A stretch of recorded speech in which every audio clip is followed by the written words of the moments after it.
Very good morning students.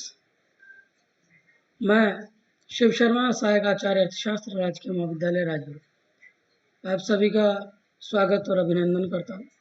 आज हम जिस विषय पर चर्चा करने जा रहे हैं वो विषय है व्यष्टि और समष्टि विश्लेषण, एक सामान्य परीक्षा। देखिए, माइक्रो इकोनॉमिक्स में या मैक्रो इकोनॉमिक्स में जब हम शुरू करते हैं, चाहे हम व्यष्टि अर्थशास्त्र का विश्लेषण कर रहे हो या समष्टि अर्थशास्त्र को हम पढ़ रहे हो, तो जो सबसे पहला अध्याय हमारे सामने आता है वो आता है व्यष्टि और समष्टि विश्लेषण। आखिर ये व्यष्टि विश्लेषण क्या है और ये समष्टि विश्लेषण क्या है, इसे जानने के लिए आज हम एक सामान्य चर्चा कर रहे हैं। मैं पुनः बता दूं कि आज हम जिस विषय पर चर्चा कर रहे हैं वो विषय है व्यष्टि और समष्टि विश्लेषण। जहां तक व्यष्टि विश्लेषण का संबंध है, व्यष्टि और समष्टि अर्थशास्त्र का पहला जो विभाजन रैगनर फ्रिश द्वारा वर्ष 1933 में किया गया, यानी 1933 में प्रोफेसर रैगनर फ्रिश ने कहा कि हमें अर्थशास्त्र को जो है दो वर्गों में विभाजित करके पढ़ने की या अध्ययन या मनन करने की आवश्यकता है। पहली व्यष्टि अर्थशास्त्र और दूसरा समष्टि अर्थशास्त्र। जहां तक संबंध व्यष्टि अर्थशास्त्र का है, तो व्यष्टि अर्थशास्त्र का सामान्य जो अर्थ है वो ग्रीक भाषा के माइक्रोस से बना हुआ है, जिसका तात्पर्य है सूक्ष्म, लघु या छोटा।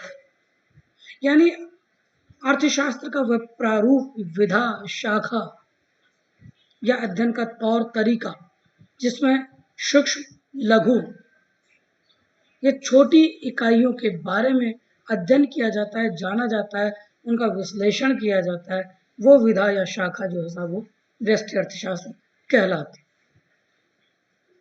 यानी आर्थिक विश्लेषण का वह रूप या विधा इसमें सूक्ष्म या लघु इकाइयों के उद्देश्य और व्यवहारों का अध्ययन किया जाए। जैसे प्रोफेसर बिलास कहते हैं कि अर्थशास्त्र में व्यष्टि का जो तात्पर्य है वो उपभोग, निवेश, बचत आदि तत्वों को छोटे छोटे भागों में बांटा जाए। इसमें हम व्यक्तिगत इकाइयों के बारे में एक व्यक्ति विशेष, एक फर्म विशेष, एक उपभोक्ता विशेष, यानी एक या यूं कहें कि समग्र का एक अंश जो है, उस अंश विश्लेषण का जो तरीका या जो अध्ययन का क्षेत्र है, वो क्षेत्र जो है वो व्यष्टि अर्थशास्त्र कहलाता है। जैसा प्रोफेसर वाटसन भी कहते हैं, वाटसन के अनुसार व्यष्टि अर्थशास्त्र का संबंध छोटी इकाइयों से, ये उपभोक्ता, उत्पादकों और बाजार के व्यवहार से संबंधित। जब भी हम माइक्रो इकोनॉमिक्स की बात करते हैं तो तीन चीजें हमारे सामने, एक तो उपभोक्ता, दूसरा उत्पादक और तीसरा बाजार। तो इन तीनों वर्गों के जो सूक्ष्म या लघु या व्यक्तिगत जो इकाइयां हैं, उनका जब हम अध्ययन मनन करते हैं तो वो अध्ययन का तौर तरीका या विधा या अर्थशास्त्र की वह शाखा जिनमें इन व्यक्तिगत इकाइयों का जो कि उपभोक्ता, उत्पादक या बाजार प्रणाली से संबंध रखती हैं का जब हम अध्ययन करते हैं तो अध्ययन का वो प्रारूप जो है उसे हम व्यष्टि अर्थशास्त्र कहते हैं, माइक्रो इकोनॉमिक्स कहते हैं। अब बात ये आती है कि साहब व्यष्टि अर्थशास्त्र का क्षेत्र क्या, यानी व्यष्टि अर्थशास्त्र में हम अध्ययन किन किन चीजों का करें। सामान्य तौर पर यदि बात करें तो व्यष्टि अर्थशास्त्र को तीन वर्गों में या मुख्यतः चार वर्गों में विभाजित किया। चार वर्ग मैं मानता हूं इसके, जिनमें इनको विभाजित किया। चार पक्ष, पहला उपभोक्ता, दूसरा उत्पादक, तीसरा बाजार प्रणाली और चौथा साधन। कल्याणवादी अर्थशास्त्र की जहां तक बात है, कल्याणवादी अर्थशास्त्र इन तीनों ही चीजों यानी उपभोक्ता, उत्पादक और साधन, इनके चरम सुख या संतुष्टि के स्तरों का अभिव्यक्तिकरण है। यानी इन तीनों का सम्मिश्रण उनके कल्याण के संदर्भ में जब हम बात करते हैं तो हम कल्याणवादी अर्थशास्त्र की बात करते हैं। तो व्यष्टि विश्लेषण व्यक्तिगत इकाइयों के व्यवहार से जिसका संबंध होता है, उसके तहत निम्न आर्थिक सिद्धांतों और नियमों का समावेश किया जाता है, जो कि एक सीमांत विश्लेषण पर आधारित पूरी प्रक्रिया। जी हाँ, इसमें निम्न चीजें समाहित हैं, शामिल हैं, सम्मिलित की गई। पहली, उपभोग का सिद्धांत। ये उपभोक्ता का पक्ष। उपभोग के सिद्धांत में उपभोक्ता के व्यवहार, उसके गणवाचक दृष्टिकोण, उसके क्रमवाचक दृष्टिकोण, उपभोक्ता के मांग, मांग का नियम, मांग का फलन, मांग की लोच, इन चीजों के बारे में अध्ययन एक मनन किया जाए। दूसरा पक्ष है उत्पादन के सिद्धांत। पहला पक्ष जहां उपभोक्ता के संबंध में बात करता है, उसका जो दूसरा क्षेत्र या क्राइटेरिया है व्यष्टि अर्थशास्त्र का, वो है उत्पादन का सिद्धांत। उत्पादन के सिद्धांत में उत्पादक वर्ग या वस्तु की इकाइयों को निर्मित रूप में प्रस्तुतिकरण का जो क्षेत्र होता है, जहां पर उन्हें बनाया जाता है, उससे संबंधित तथ्यों का अध्ययन किया जाता है, जैसे उत्पादन फलन, उत्पादन के नियम, समसीमान जो नियम है वो, प्रतिफल के नियम, पैमाने के नियम, इनके बारे में इस पूरी प्रणाली में अध्ययन किया जाता है। अगली चीज है वस्तु कीमत निर्धारण। ये बाजार से संबंधित है, जैसे मैंने आपको पहले 4 वर्ग दिए। वस्तु कीमत निर्धारण में हम बाजार के प्रकारों, जैसे पूर्ण प्रतियोगी बाजार, एकाधिकार बाजार, एकाधिरात्मक या अपूर्ण प्रतियोगी बाजार में वस्तुओं की कीमतों का निर्धारण देखते हैं कि वस्तुओं की कीमतों का निर्धारण किस तरीके से होता है। इसमें अल्पकालीन विश्लेषण, दीर्घकालीन विश्लेषण, दोनों तरीके के विश्लेषणों का समावेश किया जाता है। चौथी बात, साधन कीमत निर्धारण। 2 पक्ष हमने जाने। किसी भी वस्तु के बारे में जब हम अध्ययन करते हैं तो 2 पक्ष हमने जाने। एक पक्ष होता है जो उस वस्तु का मांग करता है, यानी उसकी इच्छा रखता है, उसको चाहता है, और दूसरा पक्ष वो होता है जो उसका प्रस्तुतिकरण करता है उपभोक्ता के सामने उसके उपभोग के लिए या प्रयोग, यानी उत्पादक और उपभोक्ता, 2 वर्ग। लेकिन साहब इन दोनों वर्गों के होने से ही कोई मतलब, एक जो महत्वपूर्ण कड़ी है जो इन दोनों को जोड़ती है, उसे हम बाजार कहते हैं, यानी वो स्थान जहां पर एक उपभोक्ता और एक उत्पादक किसी निश्चित और तय कीमत पर वस्तुओं का आपसी लेन देन करते हैं। उस अध्ययन का जो क्षेत्र है उसको भी व्यक्तिगत इकाइयों के तौर पर व्यष्टि अर्थशास्त्र में जानते हैं। लेकिन एक और कड़ी है जो बहुत महत्वपूर्ण है और जिसके बिना ये पूरा जो तंत्र है या ये जो पूरा जाल है या यूँ कहें कि ये जो पूरी चेन है ये पूरी नहीं हो सकती, और वो है साधन। साधन किसी भी प्रणाली में जो हिस्सा लेते हैं वो प्रतिफल की गुंजाइश या प्रतिफल की प्राप्ति की अभिलाषा, इच्छा के कारण भाग लेते हैं। किसी भी उत्पादन की प्रक्रिया में शामिल होने वाले वो तत्व या वो इकाइयां जो इस उत्पादन की प्रक्रिया को प्रेरित करते हैं या संपन्न करते हैं, वो उत्पादन के साधन कहलाते हैं। भूमि, श्रम, पूंजी, ये सारी चीजें। अब व्यष्टि अर्थशास्त्र में हम इन साधनों को मिलने वाले प्रतिफलों, इन व्यक्तिगत तौर पर साधनों के बारे में भी अध्ययन करते हैं, जिसमें हम मजदूरी, लाभ, लागत, लगान, ब्याज, ये जो विश्लेषण के क्षेत्र हैं इनको शामिल करते हैं। ये भी व्यष्टि अर्थशास्त्र का एक भाग है। अगला है कल्याणवादी अर्थशास्त्र। कल्याणवादी अर्थशास्त्र या वेलफेयर इकोनॉमी का जो संबंध है वो उपभोक्ता, उत्पादक, साधन तीनों से संबंधित। और कल्याणवादी अर्थशास्त्र जो है वो ये कहता है कि एक व्यक्ति अपनी प्रक्रियाओं से या अपनी क्रिया से ये प्रदर्शित या प्रस्तुत करता है कि वो अपने कल्याण को या अपने लाभ को अधिकतम करना चाहता, ये एक मानसिक वृत्ति होती है। और कल्याणवादी अर्थशास्त्र कहता भी है, कल्याणवादी अर्थशास्त्र के संबंध में अगर हम बात करें तो ये आदर्शात्मक अर्थशास्त्र की प्रस्तुतिकरण, ये क्या होना चाहिए के स्थान पर, क्या है के स्थान पर क्या होना चाहिए का प्रस्तुतिकरण करते हैं। ये उपभोक्ता, उत्पादक और साधनों के वेलफेयर या कल्याण के संबंध में बात करते हैं। तो हम देख रहे हैं कि व्यष्टि अर्थशास्त्र का जो क्षेत्र है उसमें उपभोग का सिद्धांत, उत्पादन का सिद्धांत, वस्तु कीमत निर्धारण का सिद्धांत, साधन कीमत निर्धारण का सिद्धांत और कल्याणवादी अर्थशास्त्र आदि कई हिस्सों या भागों को शामिल किया जाता है। विश्लेषण के दूसरे पक्ष की ओर चलते हैं, समष्टि अर्थशास्त्र।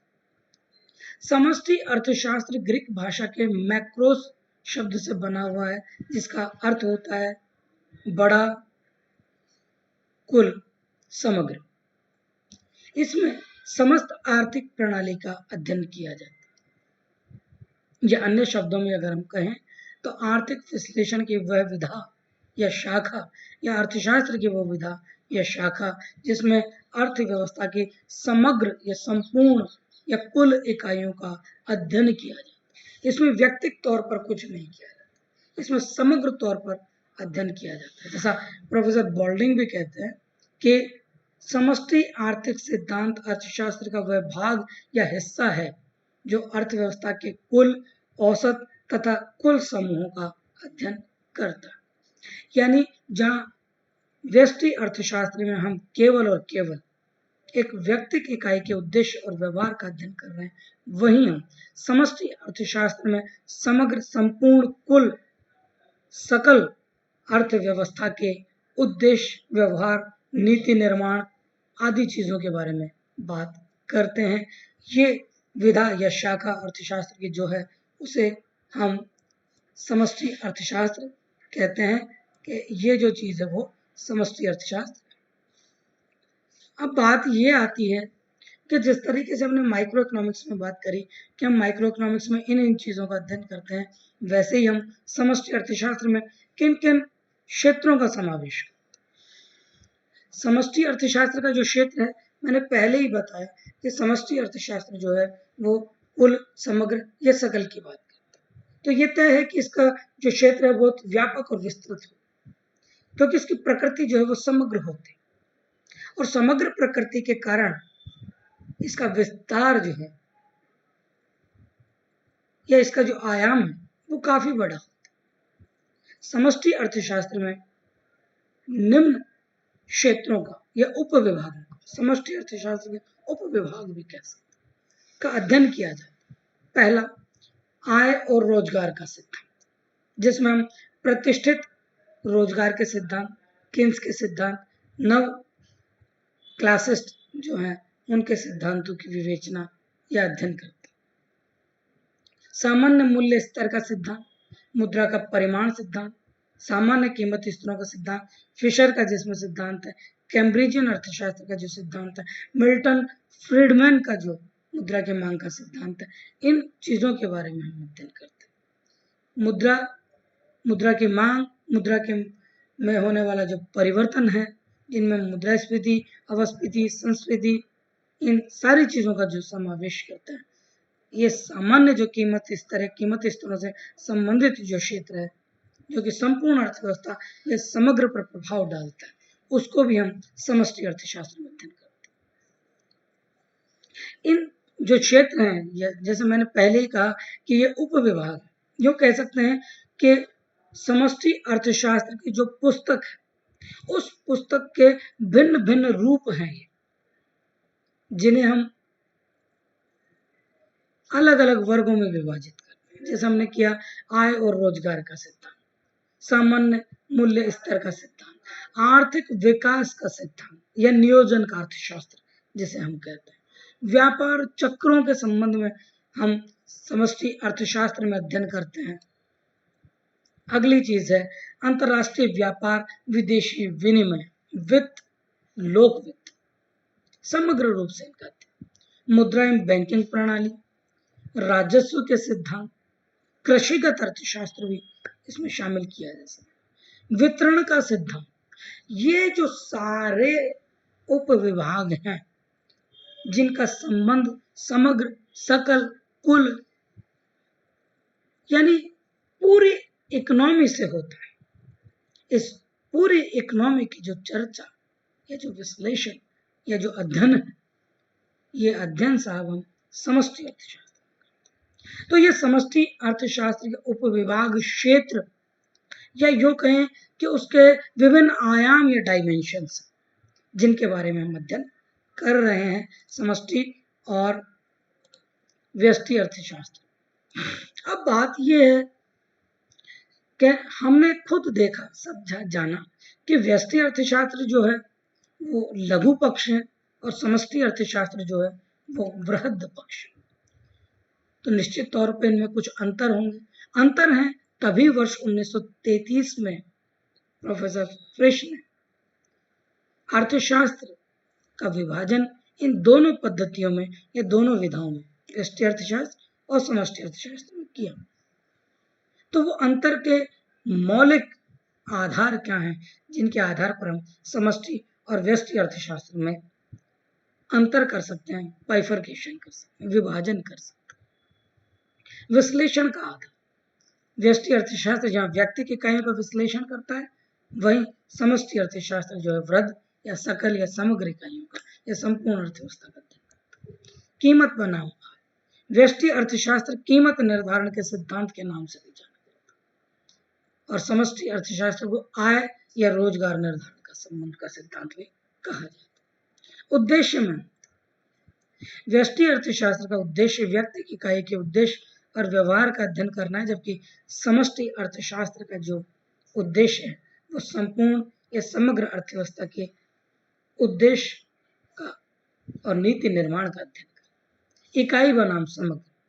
व्यष्टि अर्थशास्त्र जहाँ एक इकाई विशेष का अध्ययन है, वही समष्टि अर्थशास्त्र जो है वो समग्र, सकल या कुल का अध्ययन। वर्तमान महत्व। वर्तमान सिनेरियो में या वर्तमान परिप्रेक्ष्य में अगर हम बात करें तो व्यष्टि अर्थशास्त्र का जो महत्व है वो पहले की अपेक्षा या तुलनात्मक रूप में समष्टि अर्थशास्त्र की अपेक्षा कम होता जा रहा है, जबकि समष्टि अर्थशास्त्र का महत्व दिन ब दिन बढ़ता चला जा रहा है, जहाँ राज्य या सरकार का महत्व जो है वो आम नीति निर्माण या अर्थव्यवस्था के संचालन में बढ़ता जा रहा है।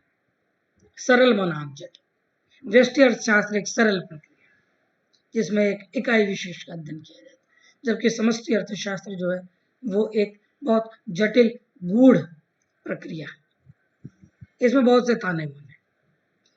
अगला अंतर का जो आधार है वो है नीति निर्माण में।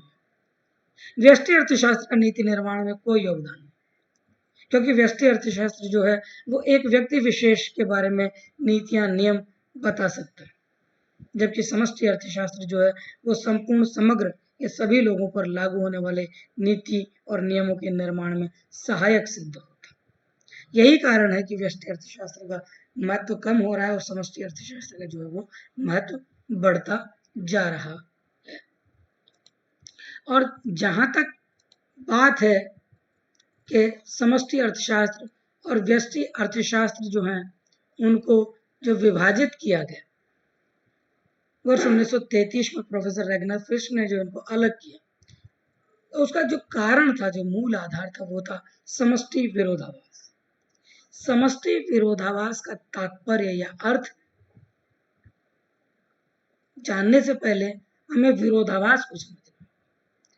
विरोधाभास एक ऐसी स्थिति है जिसका तात्पर्य या अर्थ यह है किसी भी बात को सामान्य रूप से लागू नहीं किया जा सकता। यानी जैसा हम सोचते हैं सामान्य रूप से वो चीजें हर पक्ष पर लागू किया जाना संभव नहीं, और अगर हम लागू करने का प्रयास करते हैं तो संभवतः परिणाम जो है वो विपरीत प्राप्त होते। जैसा जब व्यक्तिगत इकाइयों पर लागू होने वाले नियमों को समग्र पर लागू करने का प्रयास किया जाता है तो प्राप्त होने वाले परिणाम विरोधाभासी होते हैं। इसे ही समष्टिगत विरोधाभास कहा जाता है, जिसे प्रोफेसर सैमुअलसन ने संरचना की भ्रांति या फैलेसी ऑफ कंपोजिशन का नाम दिया। फॉर एग्जाम्पल, एक एग्जाम्पल आपको बताता किसी वर्ष में प्याज की कीमतें बहुत ज्यादा बढ़ गई और प्याज की कीमतें बढ़ने के कारण लोगों के जहन में एक प्रेरणा आई कि हमें प्याज पैदा करना चाहिए ताकि हम ज्यादा आय प्राप्त कर सकें। एक या दो व्यक्ति या कुछ क्षेत्र विशेष में अगर प्याज की पैदावार बढ़ती तो उससे कोई ज्यादा फर्क नहीं पड़ता, क्योंकि पूर्ति पर इतना फर्क नहीं पड़ता। तो निश्चित तौर पर लोगों को अतिरिक्त आय की प्राप्ति संभव है। लेकिन अगर संपूर्ण या समग्र अर्थव्यवस्था में सभी लोग केवल और केवल प्याज को ही पैदा करना शुरू कर दें तो पूर्तियां इतनी ज्यादा बढ़ जाएंगी जितनी अर्थव्यवस्था या आर्थिक प्रणाली में मांग है ही नहीं। उसका परिणाम क्या होगा? परिणाम तो आप सब जानते हैं। परिणाम यही होगा कि अब कीमतें पहले के स्तर से कहीं बहुत नीचे या लगभग नगण्य स्थिति तक पहुंच सकती हैं। मैं कह रहा हूं, गई है नहीं कह रहा, पहुंच सकती। ये मांग और पूर्ति पर निर्भर करता। तो उपभोग उत्पादक जो है उसने तो प्याज ये सोचकर पैदा किया था कि मैं इस प्याज को पैदा करके बहुत आय या अतिरिक्त आय का अर्जन कर सकता हूं। किंतु देखिए, जैसे ही सभी लोगों ने प्याज पैदा कर दिया, पूर्ति बढ़ गई और पूर्ति बढ़ने के कारण कीमतें कम हो गई और आय अर्जन जहां पहले था वहां से भी कम हो।